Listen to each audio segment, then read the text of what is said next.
संपूर्ण विश्व के कल्याण हेतु बाबा देवाधिदेव महादेव की कृपा से, करुणा से, दया से, कृपा से आप सब इस 2025 के रुद्राक्ष महोत्सव के साक्षी बन गए और भगवान शिव जी से कंकर शंकर की धरा पर बैठकर प्रार्थना करिए। छत्रपति वीर शिवाजी महाराज का एक चरित्र पढ़ने में आता है कि जब वीर छत्रपति शिवाजी महाराज की मां एक दिन जीजाबाई ने कहा, शिवा सुन,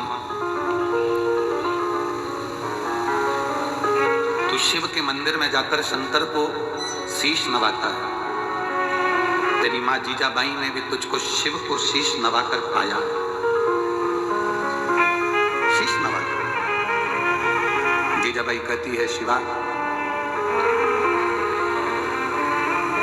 जिंदगी में एक शिव और जिंदगी में एक सच्चा गुरु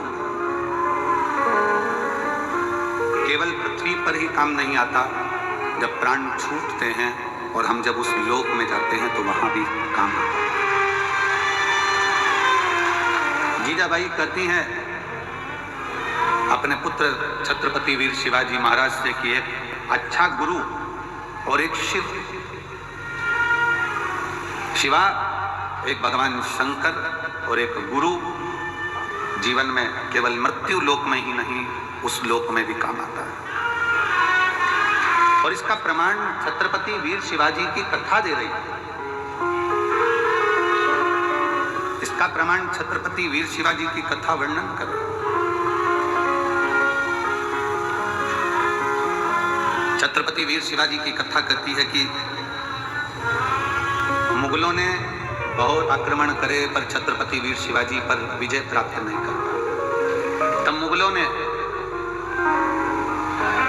तंत्र मंत्र वालों को बुलाया और तंत्र मंत्र वालों को बुलाकर बात करी कि इस छत्रपति वीर शिवाजी को अगर मारना है तो कैसे मारें। तो तंत्र मंत्र वालों ने कहा, हमारे पास ऐसी विद्या है, हम उससे तुम्हें वहां तक ले जा सकते हैं और किसी को मालूम नहीं पड़ेगा,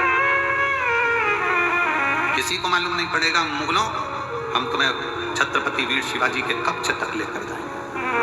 तंत्र मंत्र वाले, विद्या करने वाले मुगलों का साथ देकर उन मुगलों की सेना को छत्रपति वीर शिवाजी के कक्ष के बाहर तक ले गए।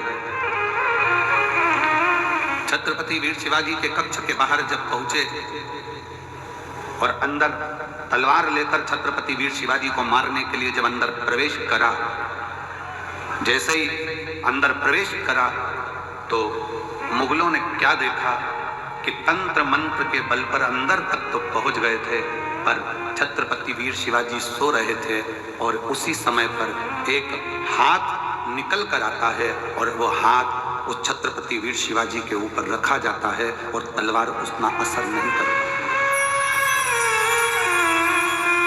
मुगल वापिस गए और तंत्र मंत्र वालों से कहा कि तुम्हारे तंत्र मंत्र से हम वहां तक पहुंच गए, फिर ये मरता क्यों नहीं, इसको हमने तलवार मारी, लगती क्यों नहीं। तो तंत्र मंत्र वाले कहते हैं कि इस छत्रपति वीर शिवाजी का जो गुरु है और शिव है वो मरने नहीं दे सकता। इसलिए दुनिया के लोग उनको पुकारते हुए कहते हैं, जय भवानी, जय शिवाजी। समर्थ भगवान गुरु का हस्त और भगवान शंकर की विरल भक्ति छत्रपति वीर शिवाजी के ऊपर हाथ की तरह रखी हुई। और जितने शिव भक्त शिव महापुराण की कथा को श्रवण कर रहे हैं, भगवान शंकर की कथा को दिल से सुन रहे हैं, रुद्राक्ष महोत्सव में आप लोग आए हैं, कंकर शंकर की धरा पर पहुंचे हैं, आप सब के सिर पर भी कुबेरेश्वर महादेव का हाथ बना हुआ है।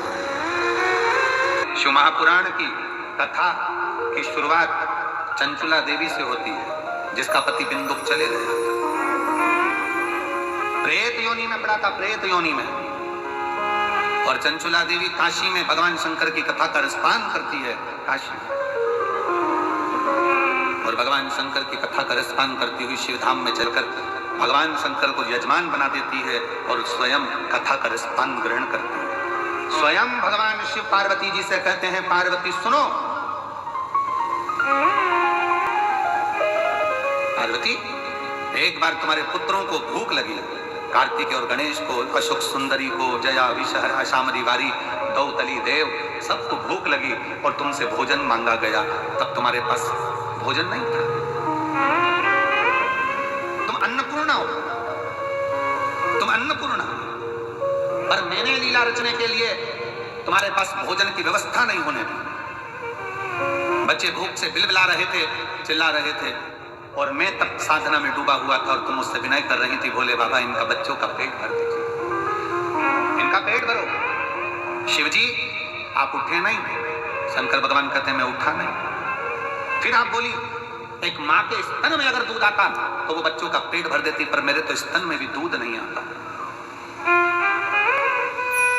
भोलेनाथ इनका पेट भरिए, तब भी बाबा उठे नहीं आप। तब माता पार्वती जी ने शंकर भगवान को उठाकर निगल लिया था, स्तन में से दूध बहना चालू हुआ। तब गणेश जी, कार्तिक, अशोक सुंदरी सब उस दूध का पान किया। पार्वती सब दूर ढूंढा गया, हर जगह पर शिव को ढूंढा गया, पर शिव नहीं मिले। तब कहा पार्वती जी निगल गई, निगल गई। तब आपकी अर्चना करी गई और आपने नासिका के धूम से धुएं के रूप में मुझे फिर प्रकट करा। मेरा नाम ध्रुमवान हुआ, तुम धूमावती माता के रूप में पूजाई। सुनो पार्वती, उस क्षण तुम शंकर भगवान को, अपने पति को निगल गई थी, इसलिए तुम बेधव्य हो गई थी, विधवा हो गई। आज भी शिव जी कहते हैं पार्वती उस बेधव्य स्वरूप में भी तुम्हारे दिल में, तुम्हारे हृदय में, तुम्हारे उदर में तुमने शिव की भक्ति नहीं छोड़ी थी, इसलिए बेधव्य होने के बाद भी पृथ्वी पर तुम ध्रुमावती माता के नाम से जगत में पूजाओगे। जगत में ध्रुमावती माता की मांग में सिंदूर नहीं होता, गले में मंगलसूत्र नहीं होता, हाथ में चूड़ी नहीं होती, पांव में भी चूड़ी नहीं होती,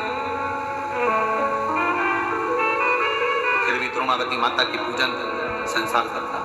क्यों? शिव ने कहा पार्वती, दुनिया की दृष्टि में लोग कहते हैं कि चंचुला देवी का पति चले गया, चंचुला देवी बेधव्य हो गई, ये तो संसार की रीति है पार्वती, जो आया है वो जाएगा, कोई प्रथम कोई बाद में, ये जीवन का सार्थत्व। दुनिया ने ये सोच बना ली, इसका मुख मत देखना, ऐसा मत करना, वैसा मत करना, पर ये सृष्टि तो मेरे द्वारा रची हुई है पार्वती। ऐसा कोई मनुष्य संसार में नहीं जन्म लेता जिसके दिल में शिव का निवास नहीं होता। शंकर निवास करता, शिव निवास करता। कई माताएं कहती हैं हम क्या शिव जी को जल चढ़ा सकते हैं, हम क्या पशुपति व्रत कर सकते हैं, हम क्या शंकर जी की स्तुति। कौन मना कर रहा है? कौन मना कर रहा है? फिर किसी ने कहा गुरुजी हमारे यहाँ भी अभी शादी हुई है, तो क्या शंकर जी के मंदिर जा सकते हैं, जल चढ़ा सकते हैं? कौन ने मना करा? फिर किसी ने कहा गुरुजी गर्भ ठहर गया तो शंकर जी के मंदिर जाए कि नहीं जाए? कौन मना करा? एक आध बार ऐसे बाबाओं को पकड़ के तो लाओ हमारे पास, जो कौन सी पुराण में से बोल दिया कि गर्भ रहे तो शिव जी के मंदिर मत जाओ, घर में शादी रहे तो शिव जी के मंदिर मत जाओ, भगवान शंकर की स्तुति मत करो, शिव का भजन मत करो, शंकर को जल मत चढ़ाओ। कौन कहता? महाराज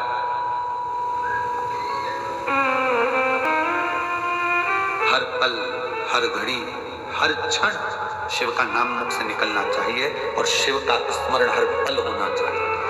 हर पल मन मेरा मंदिर, आंखें दिया बाती, फोटो की है तालियां और बोल बोल बाती, और रोम रोम जीवा तेरा नाम पुकारती। आरती ओ मैया आरती, शेरा वाली है माँ तेरी आरती, जोता वाली है माँ तेरी आरती। आप दिल से भगवान का स्मरण तो करो। सर्वप्रथम मंथन में विष निकला, विष, फिर माणिक मोती औषधि सोना चांदी हीरा पन्ना जो लक्ष्मी सब बाद में। अब विष पीने की सामर्थ्यता भी तो होना चाहिए किसी की।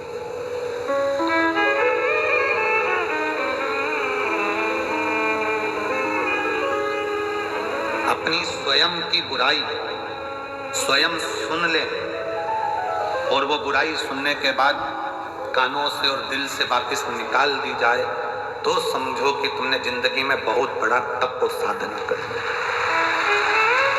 स्वयं की बुराई सुनने के बाद अगर आप शांति से अपनी जिंदगी बिल्कुल मस्त होकर जी रहे हो, बुराई पर तुमने ध्यान दिया ही नहीं, तो समझ लेना कि तुम जिंदगी के दुनिया के सबसे बड़े तपस्वी और साधक और सन्यासी हो। किसी ने अपशब्द कहा और तुम्हें गुस्सा आ गया, किसी ने आड़ा टेढ़ा कहा, तुम्हें क्रोध आ गया, किसी ने अपशब्द कह दिया, किसी ने ताना दे दिया, किसी ने निंदा कर दी, बुराई कर दी और तुमने उससे अंटस पाड़ ली। उसने मेरे को ऐसा बोला था, इसको तो देखूं नहीं, इसने मेरे साथ ऐसा कर दिया, मैं इसको बोलूं नहीं। शिव महापुराण की कथा कहती है मन में मेल ना रखिए।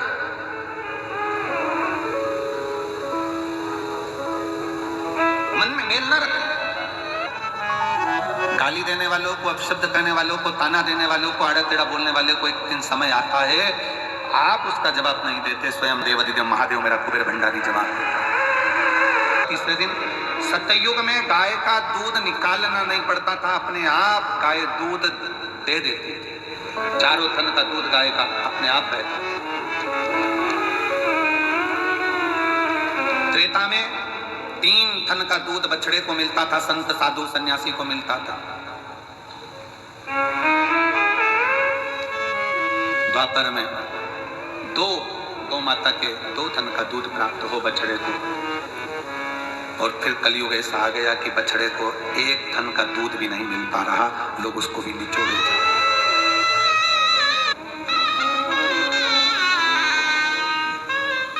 अगर बाबा करुणा करे और कृपा करे और दया करे तो एक बात अपनी जिंदगी में याद करो, अगर तुम्हारे पास में भगवान ने जमीन दी है, जमीन, और मेरा शंकर अगर तुम्हारे ऊपर कृपा करे, कुबेर भंडारी ऐसी कृपा कर दे कि तुम्हारी सबकी 2-2, 5-5 एकड़, 10-10, 8-8 बीघा जमीन हो, शिव ऐसी कृपा करे तुम्हारे ऊपर, तो एक निवेदन जरूर करूंगा इस व्यासपीठ से, अगर बाबा तुमको जमीन दे और जमीन अगर तुम्हें हो, गेहूं तुम खाओ, चना तुम खाओ, और जो गेहूं की भूसा रहता है वो तुम्हारे पास में जो गौशाला हो उसमें भरकर जरूर पहुंचाओ।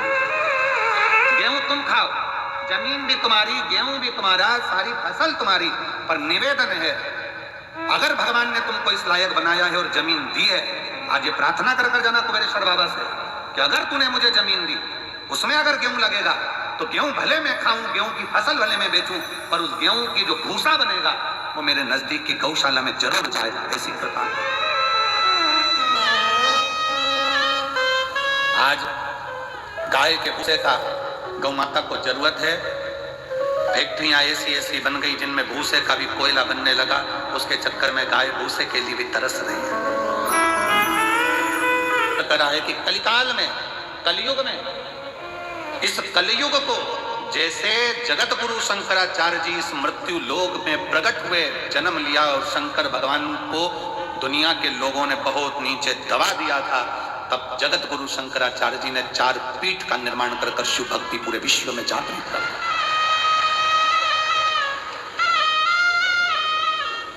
भारत जगत गुरु के पद पर जाकर विराजमान हो गया था। जगत गुरु शंकराचार्य के टाइम पर जगत गुरु के पद पर यह भारत विराजमान हुआ। पूरे विश्व में शिव शिव शिव शिव चारों तरफ होता था, और आज बाबा कुबेरेश्वर की कृपा से पूरे विश्व में शंकर की फिर वही लहर, शिव की एक स्तुति पूरे जीवन में आनंद देने वाली चल रही है। पूरा बच्चा, छोटे से छोटा बच्चा शिव के मंदिर जा रहा है। जब छोटे से बच्चे के हाथ में जल का पात्र देखो, तुम्हारे घर के नजदीक में छोटे छोटे बच्चे शंकर के मंदिर में झाड़ू पोछा लगाते देखो, तो समझ लेना कि अब कलयुग नहीं शिव युग आ गया है। वापिस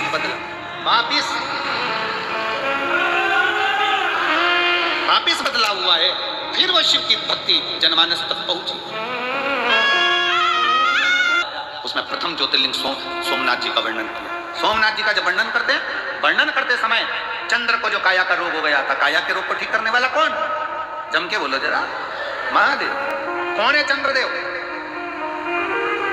शंकर भगवान का साधु भाई।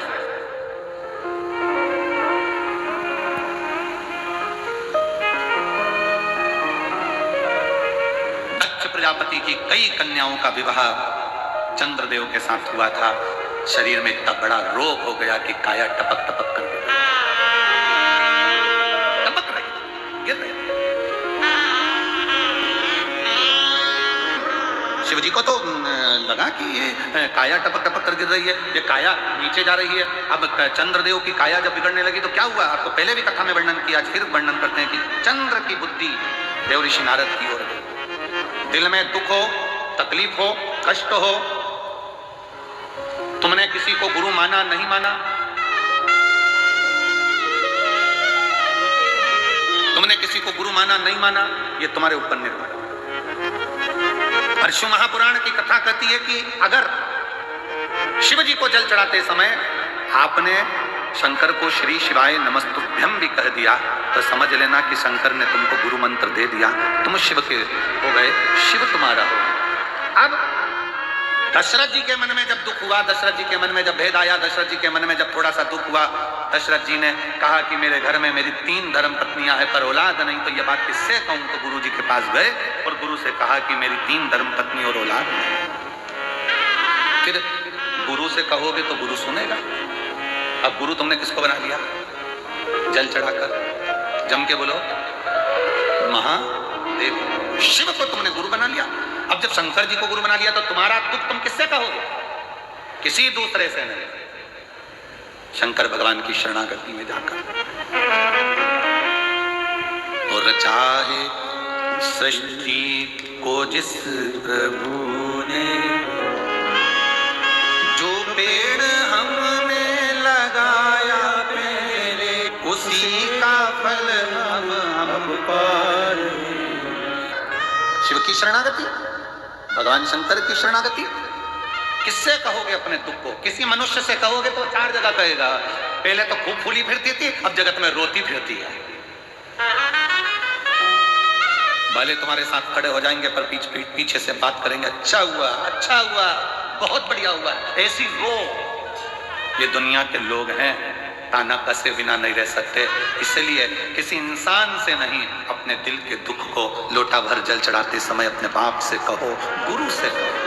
एक बहन जी करें कि गुरु जी कावड़ आती है, हम आते हैं, बहुत भीड़ रहती है, क्या सावन का पूरा महीना में कभी भी आके शिव जी को जल चढ़ा सकते हैं? हमने कहा शंकर का दरवाजा सावन के लिए तो पूरा महीना खुला हुआ है, जिस दिन तुम आओ बाबा के दरवाजे पे पूरे सावन में जब कावड़ चढ़ाओ चढ़ा सकते हो, पूरा महीना शिव का। इस वर्ष तो लोगों ने पूरे महीने मां सीवन का जल बाबा को समर्पित किया। तुम्हारा दिल करे तब ये कथा वर्णन कर रही है। हृदय चित्त में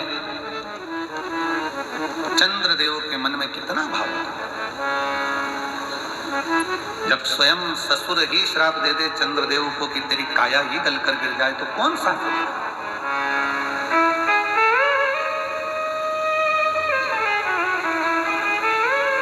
जब जिंदगी की घड़ी में तकलीफ में, कष्ट में, दुख सामने आकर खड़ा होता है तो सबसे पहले अपने ही साथ छोड़ देते हैं।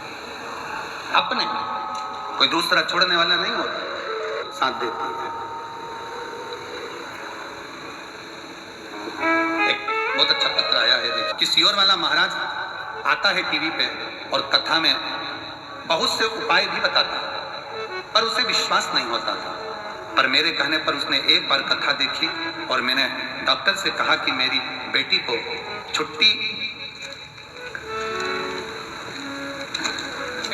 दीजिए। छुट्टी देने से मना कर दिया और मेरी बेटी की रिपोर्ट वहीं पर रही और रिपोर्ट दिल्ली पहुंचाने को कहा। डॉक्टर ने रिपोर्ट दिल्ली पहुंचाई और हाथ खड़े कर दिए कि उसे घर ना ले जाएं क्योंकि कैंसर शरीर के अंदर फैल रहा है। अब जब डॉक्टरों ने, दिल्ली के डॉक्टरों ने कह दिया कि इसको कैंसर है और फैल रहा है, ऐसे में अब क्या करता, अब करे तो करे क्या? पर मैं कथा सुनती हूँ, मैंने शिव पर भरोसा करा और मैंने शंकर पर भरोसा कर कर 1 लोटा जल चढ़ाना प्रारंभ करा। आपका धतूरे का एक उपाय था, 7 धतूरे वाला। मैंने उसी समय पर वो 7 धतूरे का उपाय करना प्रारंभ करा और बाबा से कहा, बाबा प्रार्थना को स्वीकार करना, मेरे घर में लक्ष्मी लाने वाला कोई नहीं है, हम बुढ़ों को भोजन बस यही कराती है, अगर ये चली गई तो हमारा पेट कौन भरेगा बाबा? तब बाबा को जल चढ़ाना प्रारंभ करा। पानी लाती, बेटी के शरीर पर लगाती, 5 दिन तक अरविंदो में फिर वापस जांच हुई, जांच फिर दिल्ली भेजी गई और डॉक्टर को दिखाने पर पता लगा कि मेरी बेटी एकदम रोग से मुक्त हो चुकी है। और डॉक्टर को भी बड़ा आश्चर्य हुआ कि भगवान की कृपा आज भी के शिव भक्तों पर होती है। ये शिव भक्त। एक लाइन बहुत अच्छी लिखी है, आप और हम गुनगुनाते हैं। आप लोग एलईडी पर पहले पढ़ो, गुनगुनाओ, फिर हम चालू करेंगे।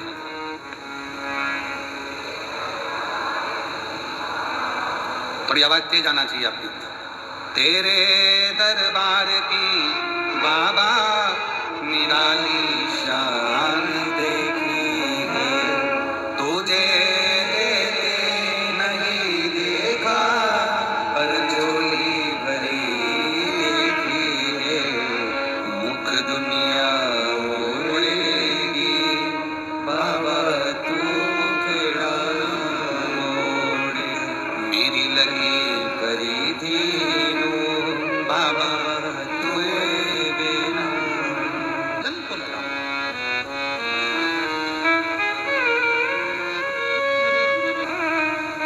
एक बहन ने पत्र में लिखा है, विश्वास अपने अंदर रखिए, एक भरोसा, और जब विश्वास और भरोसा दृढ़ होगा तो शिव को मिलने में देरी नहीं होगी। चंद्रदेव के मन में ये बात आ गई। चंद्रदेव भगवान शंकर के साड़ू भाई, साड़ू। ससुर ने श्राप दिया है, ससुर। और जब ससुर ने श्राप दिया, परंतु एक बात याद रखो, श्राप कोई भी दे और अगर आप फिर निवेदन करेंगे कि ये कली काल चल रहा है और कलयुग, इस कलयुग में सतयुग जैसा पैदा होना कठिन है। इस सतयुग जैसा पैदा होना कठिन है। कलयुग में एक चीज का स्मरण करिए कि बस किसी का दिल ना दुखाया जाए, बाकी का भगवान की भक्ति में अविरल अगरबत्ती जलाओ ना जलाओ, भंडारा भोजन कराओ ना कराओ, पर इतना याद रखना कि किसी का दिल मत दुखा, बाकी का सब शिव जानना। या टपक रही है, गिर रही है, कौन ठीक करेगा, कौन जानेगा। एक लड़के ने एक पत्र लिखा है, मां करी चिंता ना कर, अगर तू शिव की भक्ति करता है तो चिंता ना करना, वो विवाह भी होगा। और वही हुआ, शिव की कृपा ऐसी हुई, लड़का हाथ तो कट गया, जब हाथ कटने के बाद पुनः वापिस जल चढ़ाना प्रारंभ किया तो बाबा की कृपा से उस लड़की ने कहा कि मैं शादी इसी लड़के से करूंगी जिससे मेरा विवाह होगा। मन में यह भाव आ गया, चंद्र ने अपने मन में यह भाव उत्पन्न कर लिया कि अब मुझे कौन बचा सकता है। तो देव ऋषि नारद ने कहा अब केवल एक ही बचा सकता है और वो है देव अधिदेव महा। ओ भोला सब दुख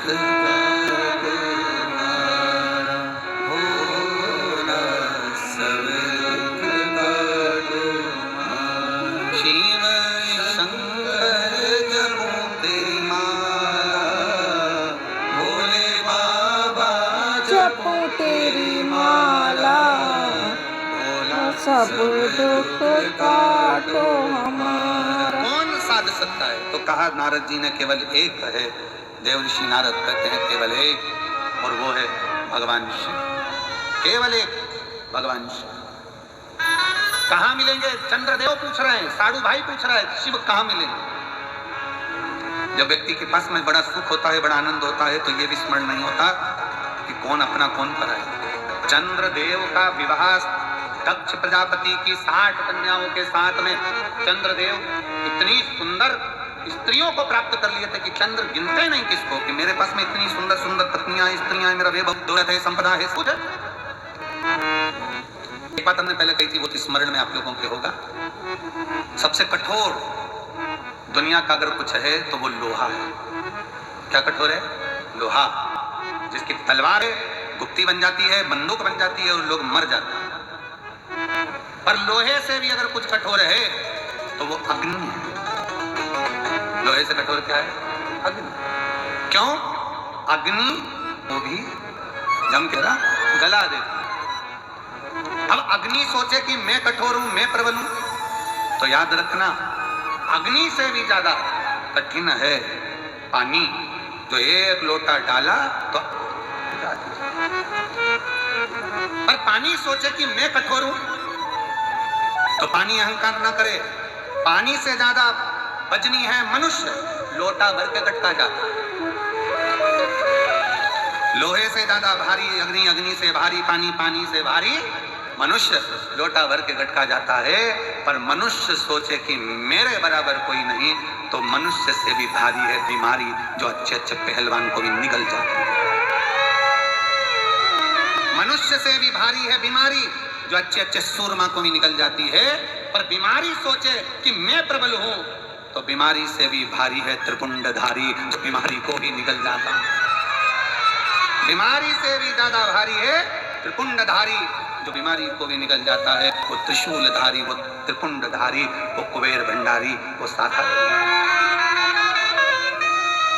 तेरी कृपा का क्या है भरोसा, कब किस पर हो जरा सी हम पर कर दो, जरा सी हम पर कर दो।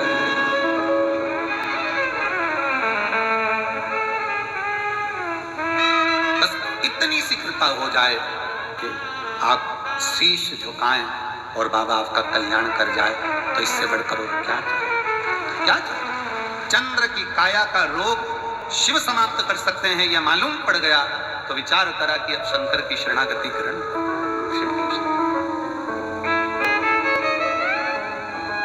चंद्रदेव ने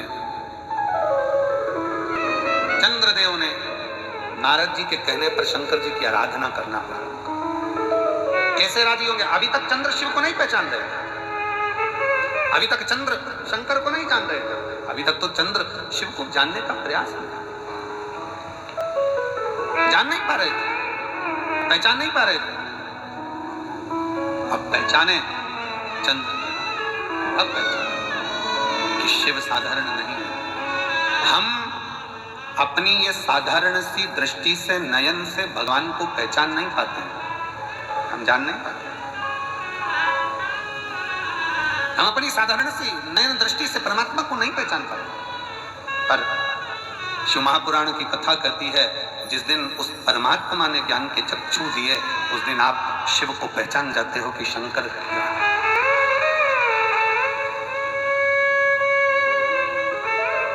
पहचान। चंद्रदेव ने बालू रेत का शिवलिंग बनाया, और बालू रेत का शिवलिंग बनाकर चंद्रदेव ने जो पूजन करना प्रारंभ करा शिव जी को, क्या दिया? चंद्रदेव ने शंकर भगवान के मंत्र का जाप नहीं किया है, चंद्रदेव ने शिव जी की स्तुति आराधना नहीं, बल्कि एक पार्थिव लिंग का पूजन, जल लिया समर्पित किया, जल लिया समर्पित किया। तो फिर निवेदन है, शंकर का एक लोटा जल तुम्हारा एक दिन जरूर बदलेगा, कल ये निश्चित चढ़ाया। और कलयुग में शिव युग आया रे, महादेव तेरा भोलेनाथ ये तेरा रचाया है, गुरुदेव ये तेरा रचाया है, कलयुग में शिव युग आया है, महादेव ये तेरा रचाया। चंद्रदेव ने शिव की आराधना करी। एक दिन ओघड़दानी, शाम का समय, प्रदोष का दिन, प्रदोष काल में भ्रमण पर फिर निकले मेरे ओघड़दानी, और देख लिया चंद्र की स्तुति करते हुए, जल चढ़ाते हुए। प्रदोष काल में, प्रदोष के दिन, हमने पहले भी कहा कि एक दीप लगाना या जल चढ़ाना या शंकर को धतूरा चढ़ाना या चावल का दाना चढ़ाना या लाना, वो खाली नहीं जाता है। तुम्हारा प्रदोष के दिन, प्रदोष काल में लगाया गया दीपक एक ना एक दिन तुम्हारे घर में भी प्रकाश जरूर कर देगा, जरूर।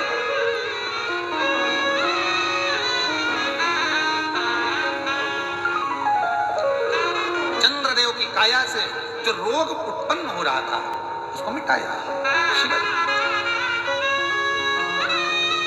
चंद्रदेव की काया का रोग समाप्त हो काया। और चंद्रदेव का जब काया का रोग समाप्त हुआ, चंद्रदेव ने फिर बाबा को निवेदन करा, ये आपकी कृपा से, आपकी दया से हमारे मैं काशी नगरी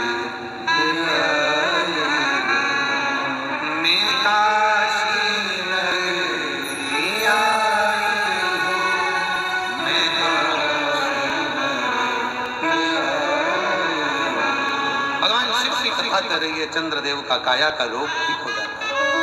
आगे वर्णन आता है भगवान श्री आनंदमय स्वरूप देवादिदेव महादेव के द्वितीय ज्योतिर्लिंग मल्लिकार्जुन। भगवान श्री सदानंद कार्तिक के रुष्ट होकर जाते हैं और भगवान देवादिदेव महादेव मां पार्वती जी के साथ उनको राजी करने जाते हैं। श्री शैलम पर भगवान श्री कार्तिकेय जी विराजमान होते, भगवान मल्लिकार्जुन के रूप में विराजमान होते हैं। अगला वर्णन आता है महाकाल बाबा का। दूषण नाम का राक्षस का संहार करने के लिए मेरा काल अधिपति महाकाल बाबा अवंतिकापुरी उज्जैनी में विराजमान है। अवंतिकापुरी उज्जैनी में मेरे महाकाल राजा विराज। अगला वर्णन आता है ओमकारेश्वर का विंध्य नामक पर्वत के तप करने पर भगवान शिव राजी होकर विंध्य को दर्शन ओमकार के रूप में विराजमान हुए। फिर वर्णन आया है श्री केदारनाथ का। नर नारायण के तप करने पर भगवान शंकर भगवान शिव विराजित होकर दर्शन देते हैं और नर नारायण को दर्शन दिया, केदार के रूप में विराजमान हुए। फिर वर्णन आया है भीमाशंकर, कुंभकर्ण की पत्नी करकटी का पुत्र भीम, जिसका भगवान शिव ने संहार किया। शिव जी का नाम भीमाशंकर है। अगला वर्णन है काशी विश्वनाथ। मनु शत्रुपा के तप करने पर भगवान शंकर स्वयं प्रकट होकर मनु शत्रुपा को दर्शन देते, विश्वनाथ के रूप में विराजमान। अगला वर्णन है त्र्यंबकेश्वर। गौतम बाबा पर गौ हत्या का दोष लगा और गौ दोष के निवारण के लिए माहिल्या ने भगवान शिव की आराधना करी है, ब्रह्मा की आराधना करी, भगवान विष्णु की आराधना करी और भगवान त्र्यंबकेश्वर के रूप में विराजमान। अगला वर्णन है श्री वैद्यनाथ जी का। रावण भगवान शंकर को लेकर जा रहे थे और बीच मध्य में भगवान शंकर के शिवलिंग को विराजमान कर दिया। उठे नहीं शंकर, तब वैद्यनाथ जी के रूप में विराजित हो जाते हैं। अगला वर्णन है नागेश्वर। दारुक नाम के राक्षस का संहार भगवान शिव ने करा और नागेश्वर के रूप में पूजा। फिर वर्णन है श्री रामेश्वर का। राम जी महाराज ने भगवान शंकर की स्थापना कर लंका पर चढ़ाई करी और विजय प्राप्त करी। ये शिव कथा कहती है कि पार्थिव लिंग का निर्माण कर जो आगे बढ़ता है वो जीवन में कभी पीछे नहीं हटता, आगे बढ़ता ही चलेगा। फिर अगला वर्णन है कृष्णेश्वर का। सुधर्म नाम के ब्राह्मण की पत्नी घोषमा के बेटे को भगवान शंकर ने वापिस जीवित करा तो कृष्णेश्वर महादेव के रूप में विराजमान। कृष्णेश्वर महादेव के रूप में ऐसे बाबा देवादिदेव महादेव के 12 ज्योतिर्लिंग का प्रसंग तुमरुका जी चंचुला देवी को कहते हैं। और जो प्रसंग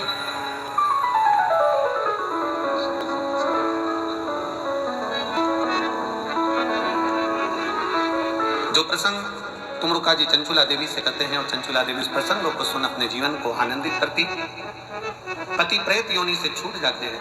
बिंदु चंचुला देवी अखंड सौभाग्य धारण कर अपने पति के लोक हो जाती है। भगवान देवादिदेव महादेव कहते हैं सुनो चंचुला तुमरुका जी, इस पवित्र शिव महापुराण की कथा को जो सुनता है, श्रवण करता है, हृदय से मुझे भजता है, शिव कथा कहती है, शंकर कहते हैं उसके जीवन के सारे दुखों को मैं समाप्त कर देता हूँ, उसके सारे कष्टों को मैं समाप्त कर देता हूँ। ऐसी पवित्र पावन शिव महापुराण की कथा जो रुद्राक्ष महोत्सव 2025 का दिव्य और भव्य आयोजन चल रहा है, उस पवित्र कथा का लाभ आप और हम ले रहे और अपने जीवन को सार्थक बनाए। बाबा कुबेर भंडारी की यह पवित्र भूमि जहाँ पर आप और हम विराजमान हैं, ये कंकर शंकर की धरा है हमारे बीच में है। ये पवित्र कंकर शंकर की धरा है, जिस धरा पर आप और हम 7 दिन तक विराजमान रहकर कंकर शंकर की भूमि पर उसका भजन करते हुए श्री शिवाय नमस्तुभ्यं को जपते हुए इस पवित्र कंकर शंकर की भूमि पर आज रुद्राक्ष महोत्सव का विराम दिवस होने जा रहा है। मेरी जीजियों, मेरे जीजाओं, मेरी बेटियों बेटाओं, मेरी माताओं, ये कुबेरेश्वर धाम किसी एक का नहीं, आपका मायका है और पूरे विश्व का एक पुण्यमय स्थल। ये रुद्राक्ष उत्सव किसी एक के बस की बात नहीं है। प्रत्येक वर्ष जब से बाबा ने वो माँ शारदा फूल वाले भैया फिरोजाबाद वाले हैं जिनका हाथ मेरे देवादिदेव महादेव ने पकड़ा, तो रुद्राक्ष उत्सव का पूरा फूल का श्रृंगार दिल्ली से, फिरोजाबाद से फूल खरीद कर वो हर साल फुलेरा बांधने के लिए आते हैं। मैं उनको साधुवाद देता हूँ, धन्यवाद देता हूँ। एक बार जोरदार ताली बजाकर उनके लिए साधुता है, जिन्होंने इस पवित्र आनंदमय मंच सज्जा हो, चाहे बाबा का मंदिर की सज्जा हो, सब करी। हमारे सीहोर के ही सारे पत्रकार बंधु, सोशल मीडिया